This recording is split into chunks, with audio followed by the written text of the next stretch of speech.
நாமமது தமிழென கொண்டு இங்கு வாழ்ந்திடுதல் நன்றோ சொல்லி தேமதுர தமிழோசை உலகமெல்லாம் பரவும் வகை செய்தல் வேண்டும் என்று பாரதியாரின் கவிதை வரிகளை தொட்டு வணங்கி எனது உரையை தொடங்குகிறேன். இன்று நான் பேச விரும்பும் தலைப்பு போதையை ஒழிப்பதில் இளைஞர்களின் பங்கு. இன்றைய இளைஞர்கள் நாளைய தலைவர்கள் என்பார்கள்.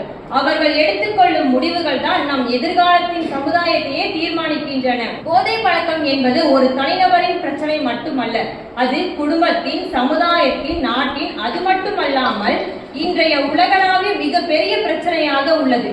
இதில் மிகவும் பெரிதாக பாதிக்கப்படுபவர்கள் நம் இளைஞர்கள் தான். கஞ்சா, கொகைன், அபீன், நிக்கோட்டின் போன்ற போதைப் பொருட்களை உட்கொள்வது என்பது போதையை ஏற்றிக்கொள்வதற்காகவும் பொழுதுபோக்குக்காகவும் எடுத்துக்கொள்கின்றனர். ஆனால் இது மிகப்பெரிய உடல்நிலை பாதிப்பை ஏற்படும் என்பது அவர்களுக்கு தெரியும். தெரிந்தும் அதை உட்கொள்வதனால் மனநிலை பாதிக்கின்றது.